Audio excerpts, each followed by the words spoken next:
साहब श्री हरिंद्रानंद की धरती सिवान से आपका स्वागत। शास्त्रों में दीदी 105 पेज में शास्त्रों में शिव के गुरु रूप में अवधारणा है क्या? बिल्कुल है। पाणिनि ने एक पुस्तक लिखा है माहेश्वर सूत्र। उसमें ऐसा वर्णन है कि उनको शिव से ही ये सूत्र मिले थे, जिसका वर्णन पाणिनि ने किया है, जिस ग्रंथ का नाम है अष्टाध्यायी। तो अभी तक देखिए, पाणिनि को तो शिव से मिले, लेकिन अभी तक व्याकरण का आधार उन्हीं सूत्रों को माना जाता है, जिसके बारे में उन्होंने लिखा है कि स्वयं उन्हें शिव से प्राप्त हुए हैं। तो वो गुरु हैं तभी तो प्राप्त हुए हैं। अब आइए वाल्मीकि रामायण में। वाल्मीकि रामायण में भी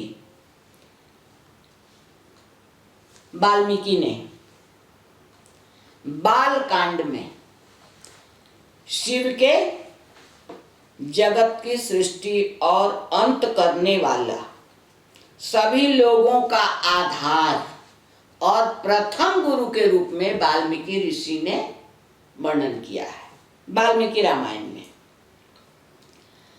अब आइए रामचरितमानस। रामचरितमानस तो वाल्मीकि रामायण के आधार पर ही लिखा गया है। कुछ अपने ढंग से उन्होंने बदलाव किया है, लेकिन फिर भी रामचरितमानस में भी तुलसीदास कहते हैं, तुम त्रिभुवन गुरु वेद बखाना, यानी तुम तीनों भुवनों के गुरु हो, ऐसा वेद कहते हैं। तो ये तो रामचरितमानस की बात हो गई। अब आइए संत शिरोमणि ज्ञानदेव। संत ज्ञानदेव अपनी पुस्तक अमृतानुभव में भी शिव के गुरु स्वरूप का वर्णन करते हैं। वो कहते हैं कि भगवान शंकर द्वारा उपदिष्ट, यानी उपदेश दिया हुआ साक्षात ब्रह्म विद्या, जो दया से सर्वदा आर्द्र है, अर्थात भींगा हुआ है, दया में डूबा हुआ है, भींगा हुआ है, इस संसार में सदैव विजयिनी है। विजयिनी है अर्थात विजय दिलाने वाली है। हम उसे सदा नमस्कार करते हैं। तो संत शिरोमणि ज्ञानदेव ने भी अपनी पुस्तक में गुरु रूप में शिव का वर्णन किया है। अब आइए आदि शंकराचार्य। आदि शंकराचार्य ने शिव के गुरु स्वरूप की वंदना में उनको दक्षिणामूर्ति कहा है, यानी ज्ञान देने वाला। उसमें वो लिखते हैं कि गुरु बैठे हैं उत्तर की तरफ, दक्षिण की तरफ मुंह है, और गुरु जुवा है। गुरु जुवा है और उनके चारों तरफ वृद्ध शिष्य बैठे हैं। और ये उन्होंने दक्षिणामूर्ति स्तोत्रम में लिखा है कि बट वृक्ष के नीचे एक युवा गुरु बैठे हैं, उनके चारों तरफ वृद्ध शिष्य बैठे हुए हैं। गुरु भी कुछ बोल नहीं रहे हैं, शिष्य भी चुप हैं, और पल प्रतिपल, क्षण प्रति क्षण शिष्यों की शंकाओं का निवारण हो रहा है, उनकी समस्याओं का निवारण हो रहा है, शंकाओं का निवारण हो रहा है, अर्थात उन्हें ज्ञान मिल रहा है जो चाहते हैं गुरु से पाना। इसके बारे में साफ समझाते हैं कि ये शिव के बारे में ही दक्षिणामूर्ति स्तोत्रम में शंकराचार्य ने लिखा है।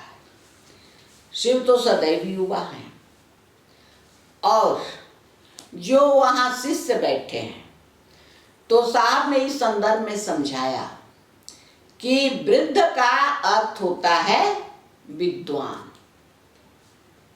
वृद्ध का अर्थ बूढ़ा नहीं होता है। वयोवृद्ध का अर्थ होता है बूढ़ा। वय माने उम्र, अवधि, और वृद्ध माने पुराना। वयोवृद्ध यानी जो उम्र से पुराना है, और वृद्ध माने जो ज्ञानी है, विद्वान है, पंडित है, तो उसको वृद्ध कहेंगे। और वयोवृद्ध कहेंगे जो उम्र से बूढ़ा है। तो यहाँ शंकराचार्य कहते हैं कि शिव बैठे हैं और उनके चारों तरफ वृद्ध शिष्य बैठे हैं, यानी सभी ज्ञानी हैं, विद्वान हैं, पंडित हैं। गुरु कुछ बोल नहीं रहे हैं, वे लोग पूछ भी नहीं रहे हैं, लेकिन पल प्रतिपल उनकी जिज्ञासा का समाधान हो रहा है। अब आइए, शिव भक्त रावण ने भी शिव का, भले शिव को उसने गुरु रूप में नहीं माना था, लेकिन शिव भक्त रावण ने भी उनके गुरु रूप की स्तुति की है। हरे गुरौ सुभक्ति मासु याति नान्यथा गति, यानी शिव गुरु की भक्ति के बिना मनुष्य की कोई गति नहीं है।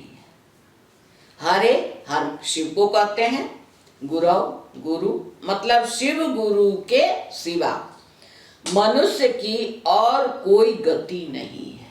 उसे शिव गुरु की शरण में जाना ही होगा, ऐसा रावण ने लिखा है। अब आइए संत तिरुमूलर, दक्षिण भारत के महान संत तिरुमूलर कहते हैं, जटाजूट और गंगा को धारण करने वाले ईश्वर गुरु रूप में प्रकट होकर हमारे दुखों का नाश करते हैं, ये तिरुमूलर ने कहा है। फिर तिरुमूलर कहते हैं कि ऐसा मेरे गुरु नंदीश्वर ने मुझसे कहा। ये जो नंदी हैं, जिन्हें हम आप शिव का वाहन कहते हैं, तो तिरुमूलर के गुरु नंदी थे, और नंदी ने तिरुमूलर से कहा था कि ये जटाजूट धारण करने वाले, गंगा को धारण करने वाले ईश्वर जो हैं, ये गुरु रूप में प्रकट होकर हमारे दुखों का नाश करते हैं। तो तिरुमूलर ने भी गुरु रूप में उनकी बात कही है, यानी गुरु कहा है शिव को। अब आइए अभी कलयुग में, तिरुमूलर भी तो कलयुग के ही हैं, लेकिन सबसे कई आधुनिक काल में या सबसे बाद में, हमारे आपके साहब के पहले रविन्द्रनाथ टैगोर, जिनके बारे में सब कोई जानता है।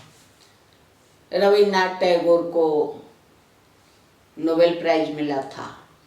उन्हें लोग विश्व गुरु भी कहते हैं, कवि गुरु भी कहते हैं।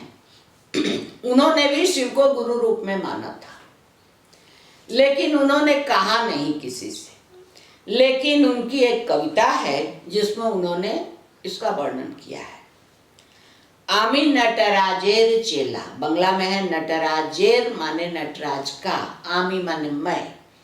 आमी नटराजेर चेला, मैं नटराज का चेला हूँ।